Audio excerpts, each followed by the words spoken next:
All right, I'd like to go ahead and call this meeting to order for December 1st, 2022 for the Oconee County Parks, Recreation, and Tourism Commission. This is the call to order for this meeting.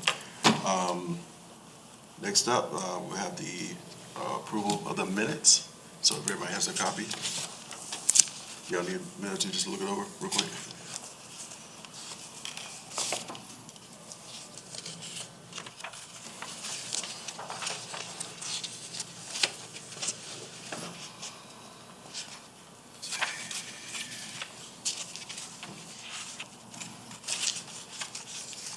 If the minutes look good, then I'll go ahead and make a motion that we accept the approval of these minutes. Second. Okay. All those in favor, put your hands up. Okay, very good. All right, next up will be our treasurer's report. Yes, you have, in addition to what's on the screen, you also have a treasury report in front of you that lays out the encumbrances. You can see the total there at the beginning is 1.1 in the account, and then you can see all the encumbrances that get us down to the $570,000 number on the local side. The state side is $292,249.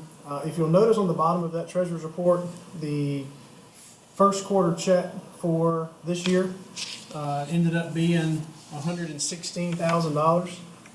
That's our largest check yet from the state. So as we continue to gain compliance on the local side, that also steps over to the state side and increases those numbers coming from the state. So I did, Mr. Chair, if it's okay, I added a couple of slides into the treasurer's report just to back up those numbers for us. Absolutely. If we could do that.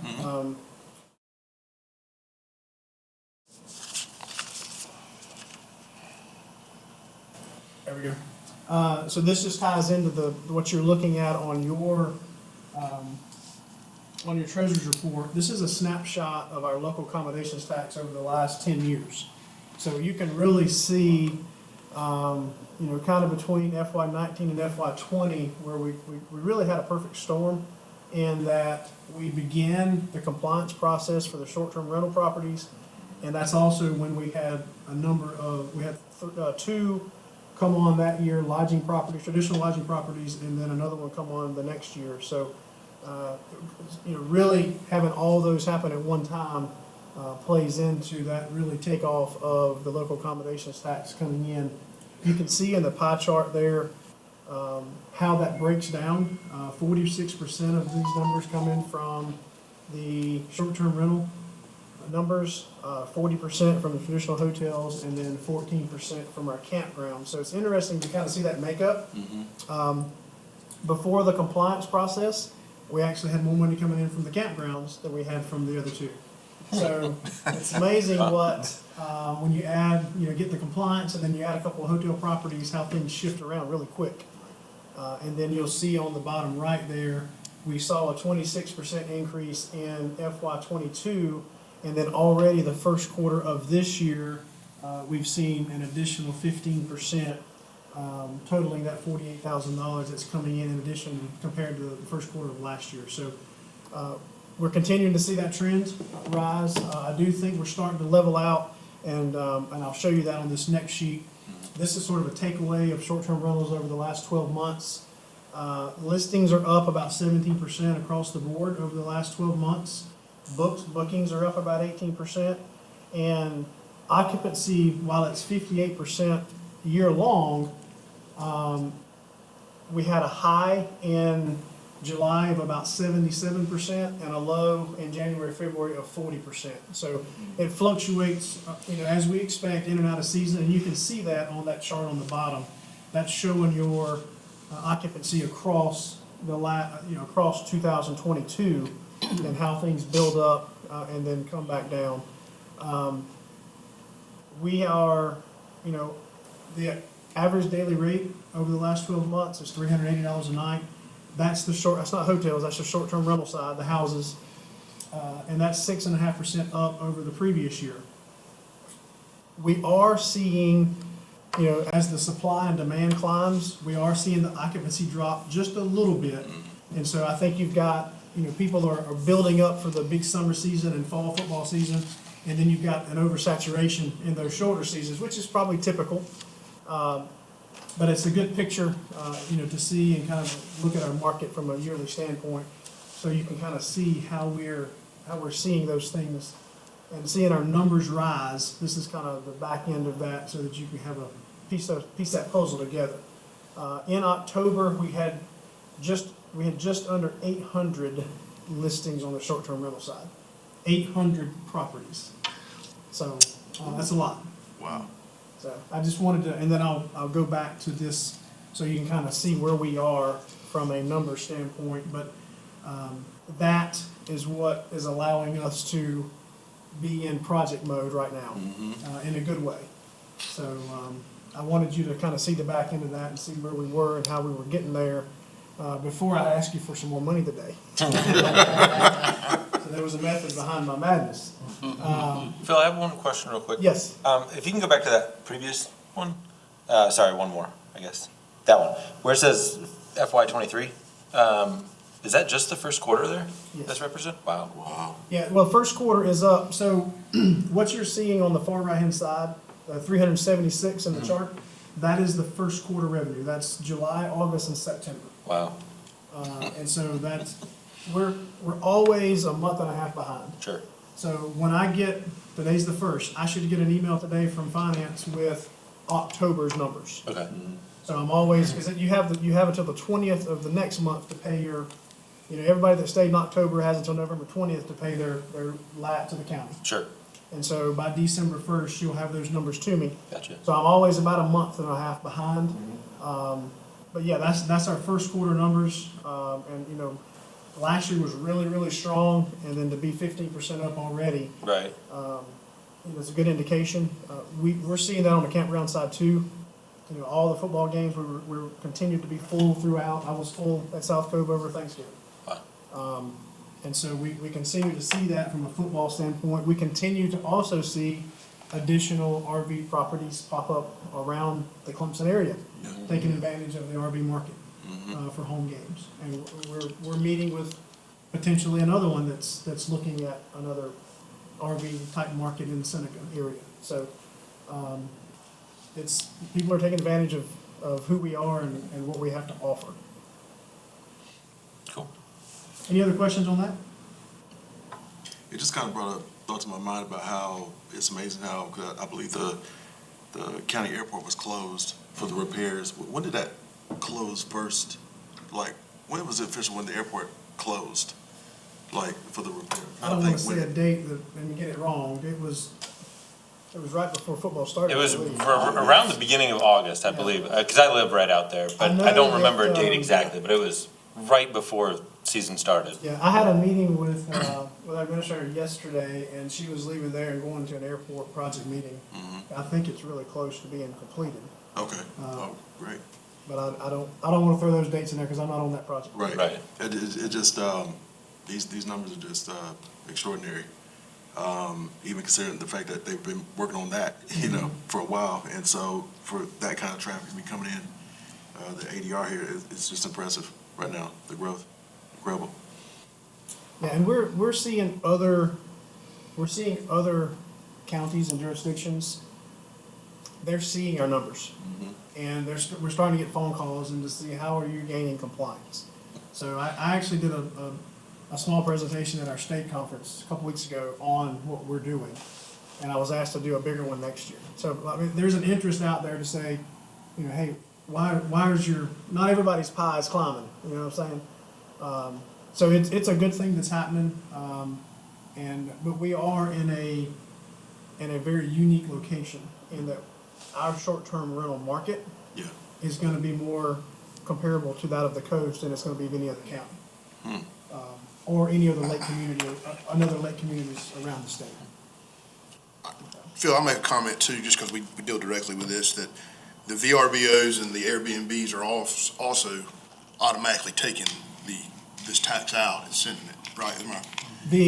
Or VRBO is automatically taking it out. right, so that would help with that compliance, people, and then of course we have to send the check in for the rest, but I think that's helped with Oh, the, and yeah. I think you'll see the other companies, vacation rental companies, whether it's Booking.com or Expedia or whoever, of course Airbnb, do the same. It will probably help that side, that compliance side, without Yeah. having to wait for the property managers or individuals, they manage their own, send that check in. The more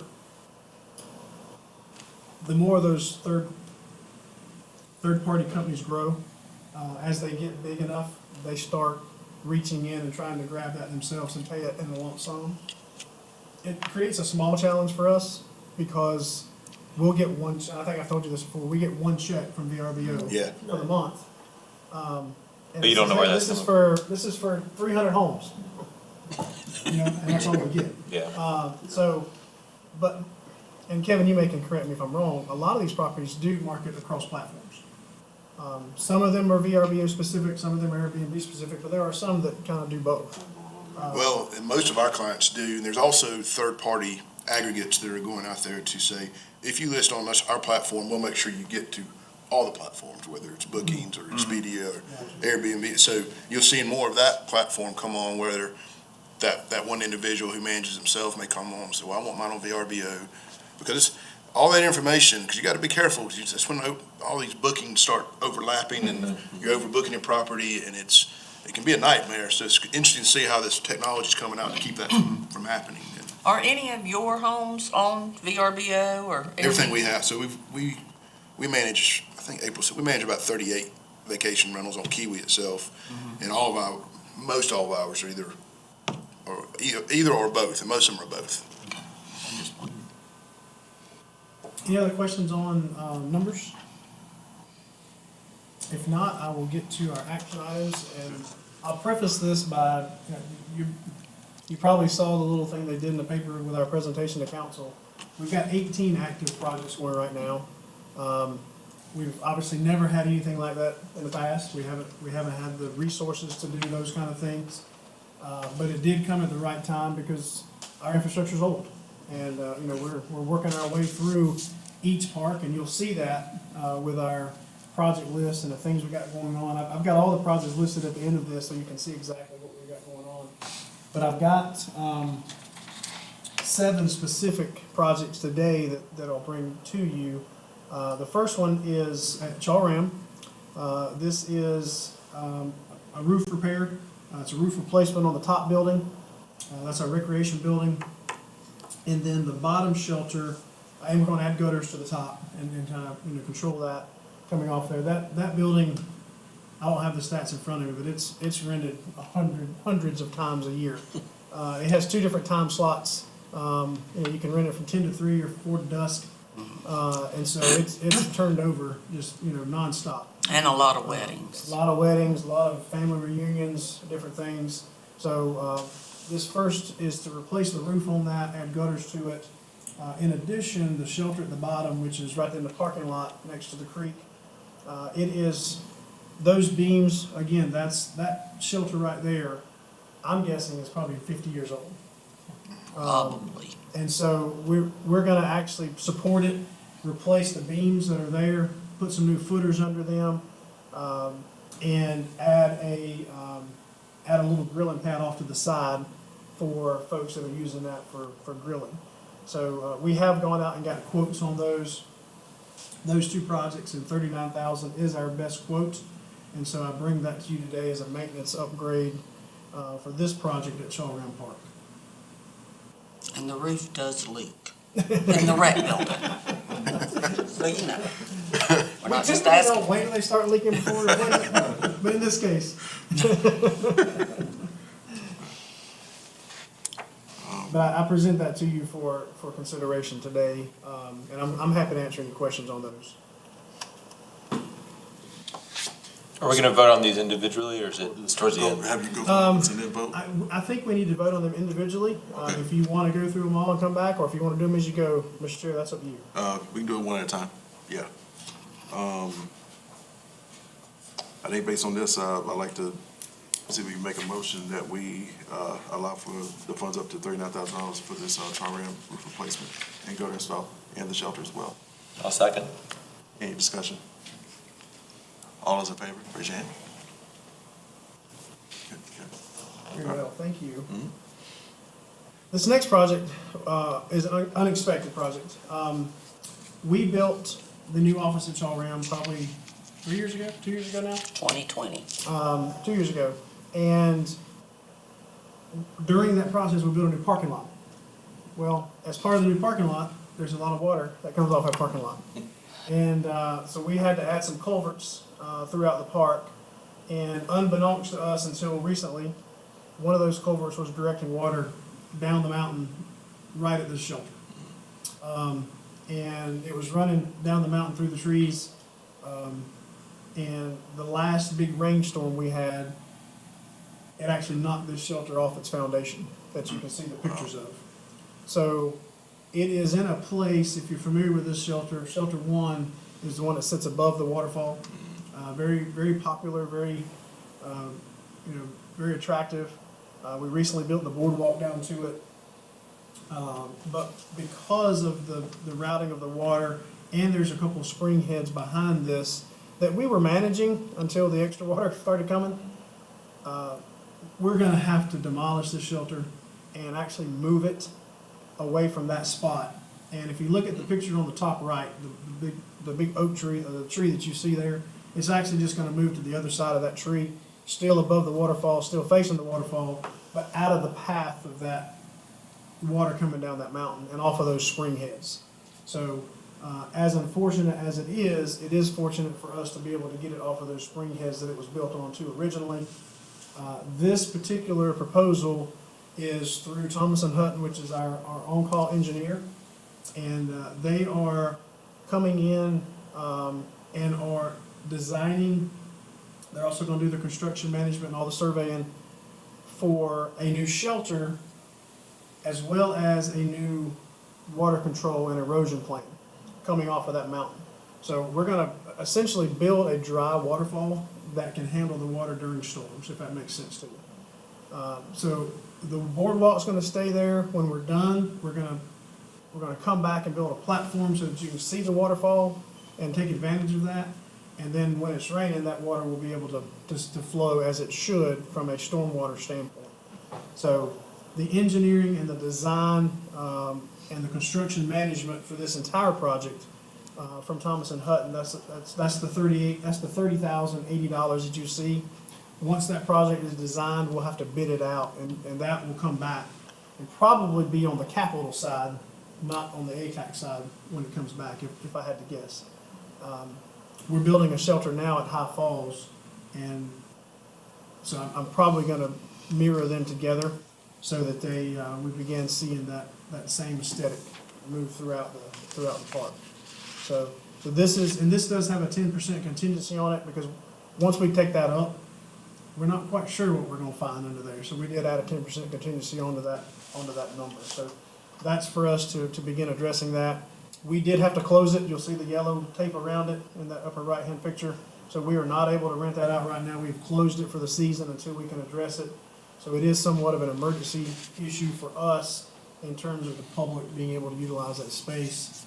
And as soon as we can get some funds, we'll turn Thomas & Hutton loose on trying to get this new design for us in place. Any questions on that project?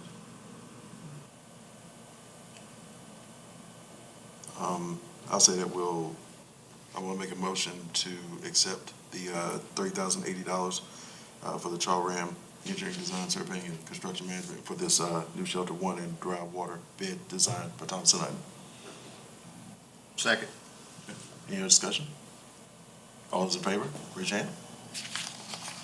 Okay, Thank you. all right. The next project, if you've been to High Falls, you're familiar with the historic Alexander Cannon Hill house. This house was moved here back when the lake was built. It used to sit on the Kiwi River there next to Duke Energy, and was actually the project management office whenever Duke Energy was being built. We moved it over to the property in the early 70s. 71. We built a back porch on it that was actually being done when I started in '05. And it's an 1830s building. So it's a very old property. we are in the process of doing a preservation project for that.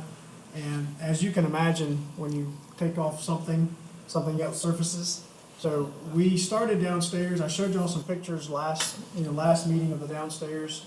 And so as we worked our way upstairs, we just started, you take this off and this window needs to be replaced, or you take this off and this needs to be replaced, or you take this off and the electrical needs to be, upgraded. So we have taken a step back, and we're actually bringing in a project management firm, and we're meeting with them tomorrow to instead of us, and I have a lot of faith in our staff, but this is a historic property. So let's take a bigger picture look at this, and let's try to put together a plan that addresses the windows, the electrical, the walls, and everything up front, the plumbing, into one plan rather than us working our way through it like we would traditionally do, just because of the historic nature of the house. So this request, if you remember when we did the South Cove Rec Building, we came to you for $75,000 at a time. And that's how we did the project. And that gave us money as we moved through and did the work. We ended up, that cost right at $200 to do. That's what this is doing. This is giving us the next step. We did 15 the first time, we did 15 the second time. We still have about 18,000 of that money sitting there. This will be to address the upstairs with this project management firm and put together a plan that addresses the windows, which one needs to be replaced. They have to follow the state historic plan for the property because it is on the National Register. That's another reason we wanted to bring this group in and help us manage the scope of the project. And then our goal is to put the inside of the building back to what it would have been, so that we can utilize it in the modern times, but preserve it as to what it was. So it's a challenging project. It's a rewarding project when you see some of those things take shape. So this is the next pot of money that will go towards the management firm and the work towards upstairs. And hopefully I won't say by February, but maybe by our May meeting, we'll have some more information and maybe a spreadsheet to show you as to where and what we've done with those funds with this building up to this point, if that makes sense. This is something we've been wanting to handle for a long time. It never could make the list because of all the other things the public touches that we had to address. And we're at a point now to where the bottom of the house is almost done, the public side's done, and now we want to start addressing the top. And we're going to move our staff up top and take what used to be Mandy and I's office and turn it into an interpretive space that you can walk into that will be just like what it would have been in 1830. So create a space that we've got to interpret there. Yeah. What's the name of the project management firm that you're working with? Skanska. Skanska? Mm-hmm. Okay. Skanska. Skanska. I think that's right. But they just came on board with the county. The county did an RFQ for project management companies, and they were awarded that bid. So this is their first project with the county. Okay. Bringing them on board and letting them help us. Phil, just curious, is there any grant money since it's already it's designated historic in the state? Yeah, and we've You guys used try- grant monies through the years to go after, and depending on what the scope of this thing looks like, once we build the scope completely, we may be able to go out and seek some additional grant money.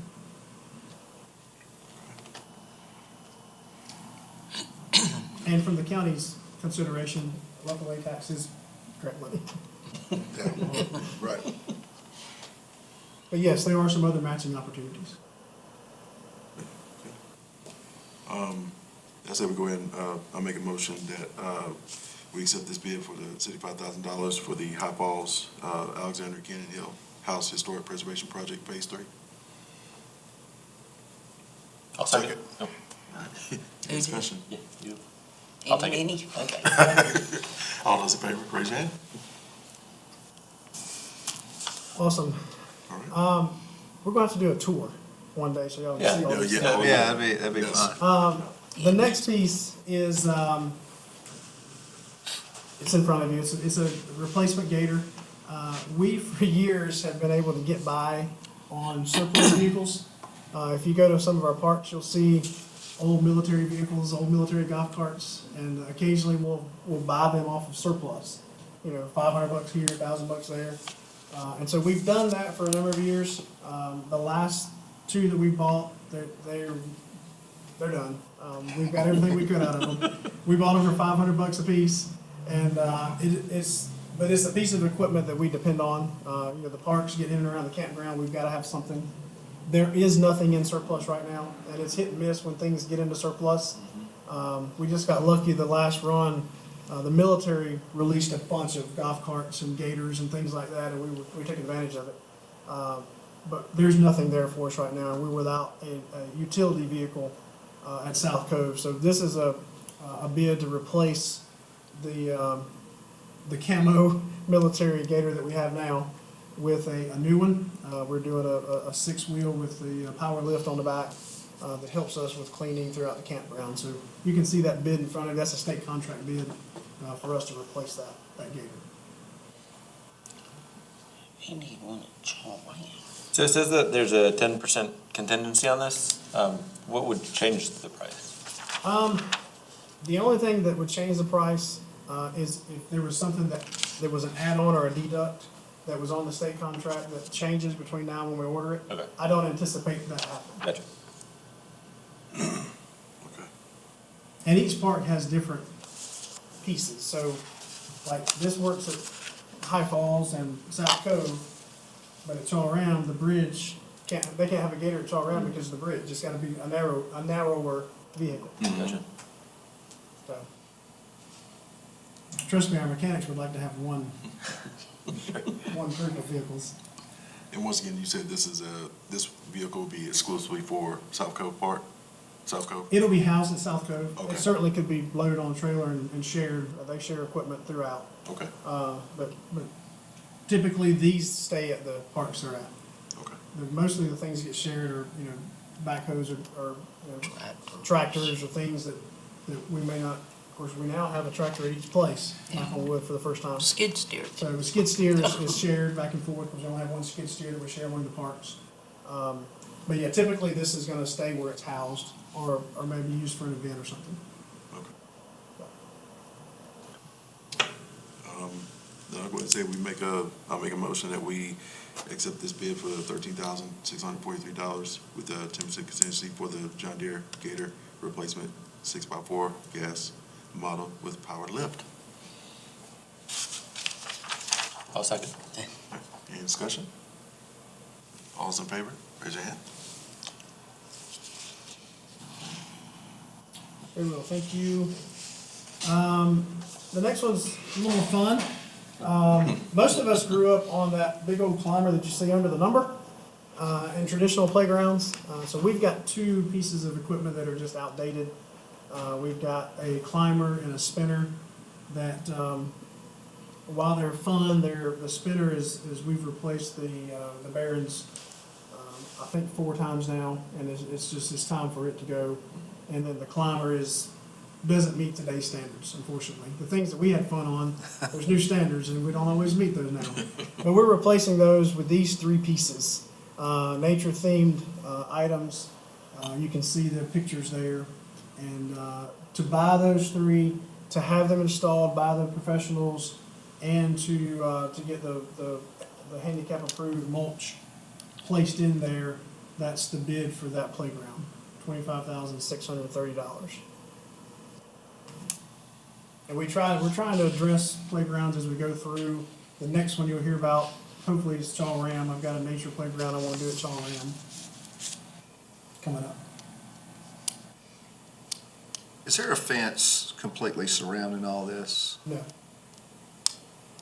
There's a border that keeps you in the playground.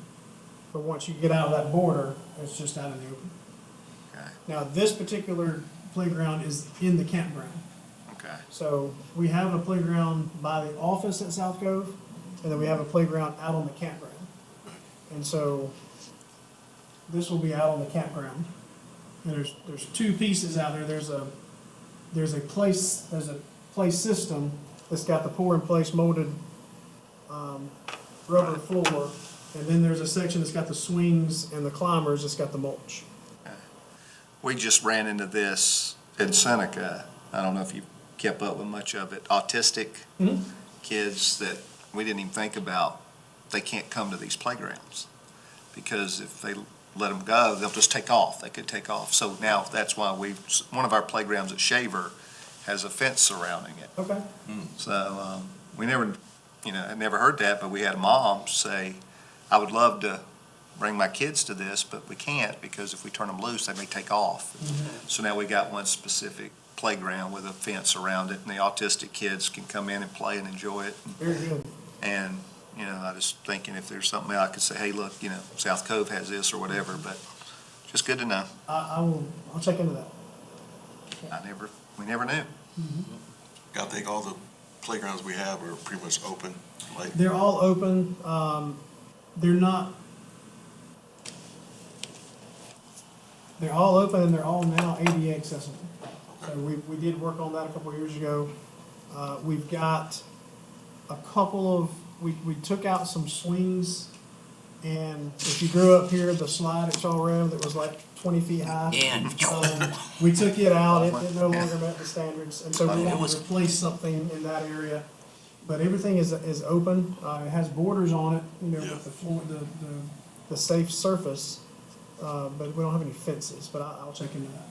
Just an idea, because, that came up to us, and, They I mean, would've Scott and Rick, we were all sitting around like, really? We never heard that until some parent brought it to our attention.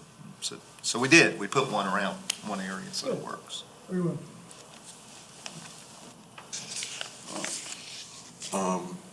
with that said, I'll go ahead and, make a motion that we accept this, $25,630 for the South Cove, playground. Second. Any discussion? All's in favor? All right, we have two more, and they're big ones. Back years ago, when the county was doing the fiber and the internet, we were able to get the park Wi-Fi capable. And we did that through that project back then. That was at no cost to PRT. I'm sure our IT department paid something, to get all that equipment out there. But the equipment that we were using is point-to-point equipment. In other words, there's a beam on top of my office that shoots over to the two bathhouses in the campground. Well, that's all out of date, and it's not working. Personally, when I go camp, I'm not interested in Wi-Fi, but my kids will shoot me if I hear me say that. But what we see today is we see a lot of streaming, a lot of people with their TVs, a lot of outdoor kitchens with TVs, and they're wanting and needing Wi-Fi. We currently don't have it at any of our parks. So we have brought our IT team in. We've actually brought in a couple of local providers and got some numbers. Our IT guys think that for $40,000 they can build what we need that will actually get us a fiber-based Wi-Fi out to the campground, which is going to be a lot faster than a point-to-point Wi-Fi. On full weekends, we could have 80 different units trying to tap into that Wi-Fi. And so the point-to-point, if somebody's streaming or multiple people streaming, you think about if you're camping, you got a TV going and potentially a couple phones going. You do that in every camper, and we didn't have enough bandwidth to cover it anyway. So IT is going to try to build something in-house to get us Wi-Fi that will cover the entire peninsula of the campground, as well as the playground and recreation building right by the office. So right now, we have Wi-Fi if you sit on the back porch of my office. We've got that there at the office. We just renovated the rec building. Some of you were able to come out and see it. We're getting more and more requests now that we've got a small business type setup in that rec building for the need for Wi-Fi to be able to pull up. Now you don't carry a stick and plug it into a computer. Everything's on Google Doc or it's online that you're able to access it. So we have a demand for the Wi-Fi, and this is kind of our initial primary project. If this works, then we will want IT to begin building something for the other two parks that would get us Wi-Fi in those campgrounds as well. So this is a money for them to go buy equipment to do a fiber-based Wi-Fi setup at South Cove. I do not have the specifics for it because they're physically going out and building it. When I get that, I certainly can share it, but we needed some seed money to do it. And they felt like 40,000, they felt like it was gonna be cheaper than this. So this is an up to number. But they felt like they needed that to go and try to knock it out. And we never advertised we had Wi-Fi, but you know that when you have Wi-Fi, everybody knows it, and when you don't, now everybody knows it and expects it. So that's kind of the boat we're in right now, is we've had it for a couple of years. Actually, we've had it since 15 or 16. And then when that equipment failed, the point-to-point equipment, we've been without it for about 6 months on one half of the playground, or one half of the campground, and then probably a year on the other half. So we're getting beat up a little bit, which is okay, that's gonna happen. But this is our way to address that and try to rebuild and get Wi-Fi in fiber so that it's a good product, and that hopefully it's something that we can add to the other two parks as we develop this successfully. Now, will this be something eventually that, once we get this installed, the rates that people pay to get their reservations for being at these sites and everything, will that be included at some point in the It's fee, included like in a it dollar or now. two extra, to help cover this over the? Yeah, we did not, when we went to the reservation system, we raised camping rates $5 Okay. across the board, and that covered our service fees with the software companies and the credit card companies. We did not add anything whenever we did the Wi-Fi before. Honestly, that's a county council question, because they do our fees every year during the budget process. Okay. Depending on how this works and how popular it is, that's certainly something that we could look at during our fee process. But it's not typically something that I would go and say, hey, let's up our price because we now have Wi-Fi. That's just my service industry side talking. Okay.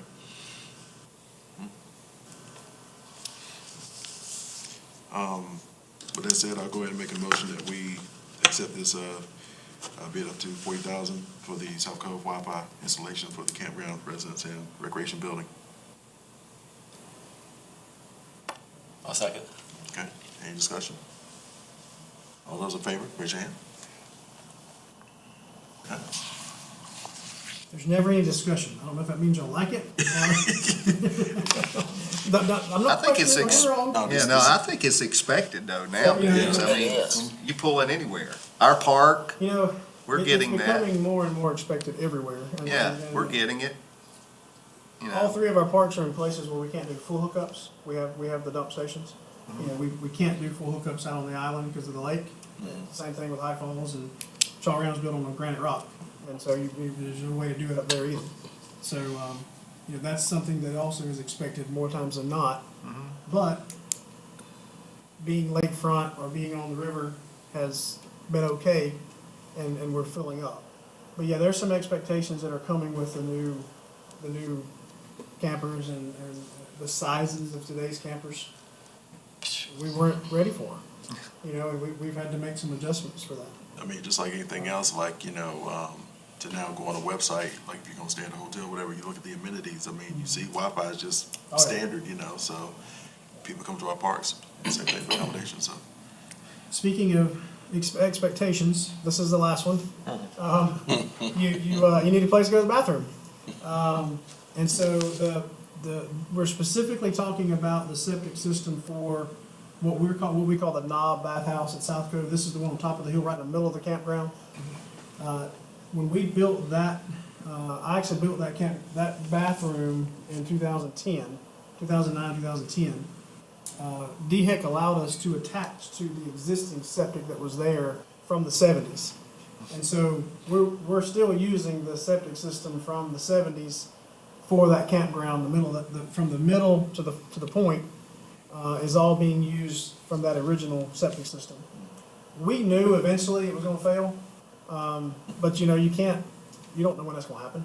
Well, it happened this year. And we had to do an emergency repair and add a couple hundred feet of line to get us kind of through the season. And we are at a point now where we have hired Thompson Hutton to design and, again, project manage a new system. It's right behind the bathhouse. There's a little section that we're actually doing, and I don't have the stuff in front of me, but it's 600 feet of line, double and triple stacked, down through there to meet standards and to take care of the amount of sites that we needed. But this is a big cost for us, but it's one of those emergency things that we had to have. And when it came up, from a county side, they said, hey, let's go ahead and knock this out through ATAX, because we've got to have a bathroom when we open back up in the spring. So, right now, we're on crutches, with a system that can hold a little bit, but if we were to get into spring break and full season, we wouldn't be able to handle it. We'd be pumping it out every week. So, And once again, once this new septic system is installed, this will cover just half of that campground? yeah, so we replaced the first bathhouse about 2 years ago. Yeah. And we replaced the first side, and this is replace the second side. The challenge is building a septic system with today's standards on the peninsula. Because the standards in 1970 are completely different than they are today, trying to handle the amount of units that are out there. And with that many camping sites on that island and needing so many linear foot of septic line, it's hard to fit all that in. So we've had to be really, really creative. And instead of going linear with the first one, we had to go down. Yeah. So it's about 25 feet of stacked on the first one, line. It was a very unique design system that we did. This one failed. And of course, I'm hoping these last another 50 years and we won't have to have this discussion again. Right. That'll be somebody else. With that said, I say we go ahead and make the motion to approve this $67,000 up to for the emergency engineering, design, and installation of campground septic system. Second. Any discussion? All those in favor, raise your hand. That's all I'm gonna ask today. But I do want to share with you all the things that we've got going on. I told you we had 18 different projects going on, and I'll go fast. I want to take good advantage of your time. This is a shot at Seneca Creek when we're pouring concrete on the ramp. That project is moving along really well, and I'll have some more information about that in just a minute. But I'll just go through each part really quick. I told you about Shelter One and the design. We hope to address that in 2023, depending on the cost, and come back and do that with a capital dollar and replace that. We also are working to build a new maintenance building. We have identified the location for that at Chaw-Ram, and right now I'm in queue for our Roads and Bridges to help me build a road up to that spot. And once I get that done, I'll be able to actually design and build the building. So there's a couple boxes we got to check off before we get to that. The rec building roof you voted on today, thank you very much. And then the master plan, I was hoping to have the master plan started on Chaw-Ram and High Falls by now. Honestly, with this much going on, I can't give it the time it demands. Yeah. And so I just need to I gotta check a few more project boxes before we can bring it in and do it. And I think that's okay because we're addressing some things that's gotta be addressed regardless. At High Falls, we had our project kickoff meeting for the Point Shelter Monday of this week. That's gonna be about a 20-week project, so this spring we'll have a new Point Shelter at High Falls. And that is a design that's both wood and rock. And then we're also gonna have a little wedding venue piece on the outside of that right there on the point that I'm very excited about. People will take advantage of. The rec building at High Falls is ongoing. We had the design complete. We went out for bid, and our timing to get it done before the season was so close because of the people that we were working with were so busy that we decided to hold off and have that ready to go as soon as Memorial Day's over this year. So we pushed that back just a little bit, to get it, have it ready. It's gonna be open and usable this year, but to build the new deck and the new gazebo on the roof on the back of that is gonna wait until the fall. You know about the Alexander County Hill House. The asphalt has been awarded, and we're waiting on them to get that complete, the contractor. The shoreline management is ongoing with Duke Energy. We've presented a plan to address some of our shoreline issues that the boats and today's wake boats are just, we're losing some shoreline around some of the pieces of the park. And so we're trying to put in a plan that doesn't exclude the public from using the shoreline, but also helps protect the shoreline. And that's a challenge in a lot of places. So there's some environmental pieces that go into there, there's some landscaping design pieces that go into there, and then there's some that's just riprap. So there's a lot of that ongoing. We're developing a plan that we will have to have Duke Energy approval on, and that's just ongoing for us right now. We did ask for a grant from Duke Energy this year. It did not get passed, but they did provide us with some things to do and to bring it back. So it was very hopeful that we can go back and I believe it was about $100,000 grant that we were looking for some shoreline restoration there at High Falls. And again, that master plan is under the same as Chaw Ram. So question, so, because, with that master plan, obviously for, High Falls and for, Chaw Ram. With Chaw Ram, I think, was there discussion about adding additional acreage to the Yeah, park? so- Is that part of the, Yeah, and I'll be glad to touch on that. Above 76, yeah, there's some property that the town of Westminster has. It's about a mile of the Chaga River that's above 76. That they have in a conservation easement right now. They are interested in us including that in our master plan so that we can show how it could be used by the public. And once that is complete, they can then decide and consider if they would like to offer the county that easement for us to begin taking care of that as part of the park.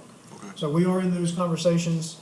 The decision will not come until after the master plan's done and they decide if they want to go that route.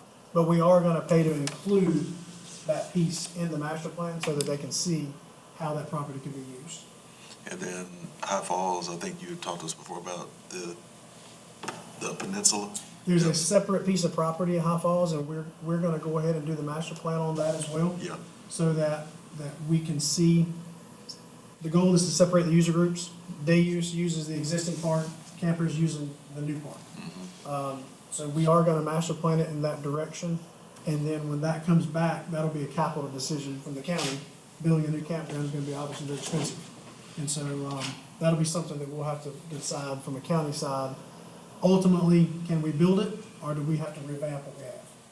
But we are gonna proceed with the master plan in hopes of being able to take advantage of that other property. and, as far as like estimation of completion for the master plan for both of those, of like spring of 2023. I was March, actually maybe? hoping to already have them started. Okay, I need to get through the holiday season, and then I really hope to bring the consultant in and start those projects after Christmas. okay. And they'll both be public processes to where, there'll be an invite, hey, come out and provide your input, and then they'll take all that and build it. We did have a master plan done in High Falls back in 2017 and 18 with that new piece of property. This is really going to be just upgrading that, making sure we covered everything we want. So most of the work is gonna be at Chaw Ram on the master plan side. Okay. South Cove, rec building, all I got left is the handrails to the door, and they're on back order. So as soon as I get them up, that was done. You addressed the campground subject today, thank you very much. The beach, anytime you see something that says ready for submittal, it has to go to Duke Energy for review. So we get projects in queue and ready for submittal, and I try to do a bunch at one time because Duke's review process takes 180 days and then another 180 days if they don't respond. So we've got the beach drawing, which I've showed you before, and we've also got the dock in front of the office ready for submittal. And as soon as we get the shoreline and a couple other things ready, we're gonna do one submittal for all those so that it's easier for Duke to address them all at one time. So those are in queue and ready. The Tennis and pickleball parking, we've had to back up and punt. The design that we had was too close to the lake, and when we looked at that, it's gonna be better for us to move it above the tennis and pickleball courts, so we're actually redesigning that now, and I'll bring that back to you, hopefully February, ready to look at that as a next step. And then you addressed the Wi-Fi today. Hartwell, Seneca Creek, the docks are being delivered, this month, installed right after Christmas. The restroom is on schedule for late January, install or early February, and then landscaping, you should start seeing some landscaping happen over the next 6 weeks, 4 to 6 weeks. And depending on when those things happen, we'll start thinking about announcing an opening date or holding some sort of ceremony for that. All told, we're close to $4 million on that project. It's gonna be a major impact for that end of the county, accessing Lake Hartwell. Super excited about that. And this is a picture of it here. That was taken this morning. Striping's done, curb's done. We're down to, landscaping, docks, and restroom. So soon as those things are in place, we'll be able to open that up to the public. The picture here is South Union on this picture, and we were losing a ton of shoreline at South Union, if you were familiar with that at all. We went back and got a Corps permit to reclaim and rebuild the shoreline. And the next step is, after Christmas, I hope to apply for a courtesy dock, which, looking at that ramp, will be on the right-hand side, where you see that riprap. And we'll add a courtesy dock at South Union, which we've never had before. So that'll be a good addition for us there. That's a lot. Our staff is doing a really good job of managing all that, ongoing daily operations, plus the projects. If there's any questions, don't ever hesitate to ask. And with that said, I don't have anything else other than next year's calendar of dates, which we put on the agenda. So if you, And you also have machine. I gave them. yeah, they're on the back of the agenda as well.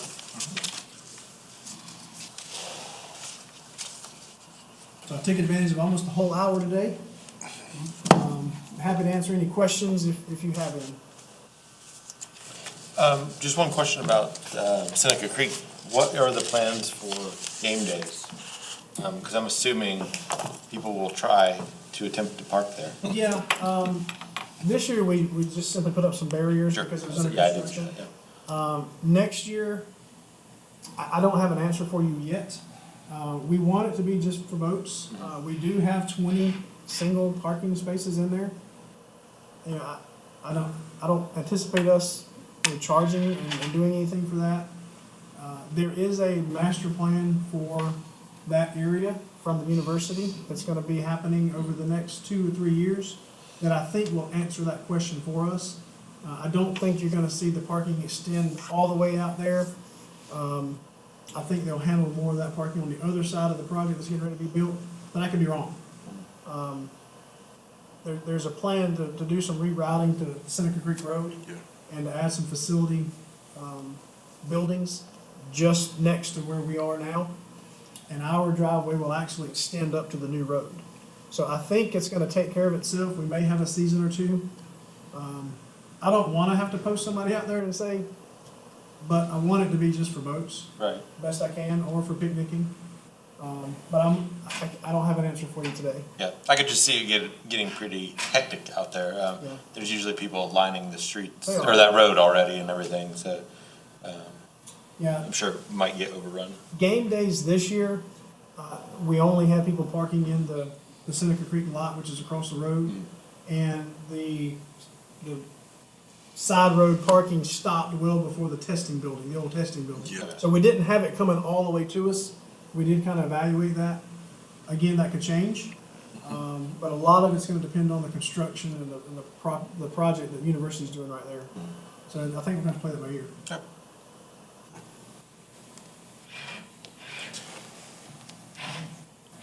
And also, in a couple of our prior meetings, we had a discussion about the tweak that we made to the process for people applying for the grant. If you could just kind of reiterate what it was before, then the reshift in terms of filing and all that? We made two shifts. One, we cut down on how often they had to give us a report. It's now 180 days instead of 60, and so it gives them a lot more time to, before they have to report, a lot less for Mandy to keep up with. But we also are, if you're not in compliance with any of your reporting, we're saying you're not eligible to apply for a grant. So we're simply just asking that if you have an open grant with us, you gotta provide us a report of where you are. I don't think that's too much to ask, but we are, this next grant cycle is that first threshold of, and I don't, I'm not, if somebody sends a grant in and they're on that, I'm gonna call them. And I'm gonna be like, hey, in order for you to be eligible, I gotta have a report. Right. We're not gonna like just take their grant and say, no, you're not eligible.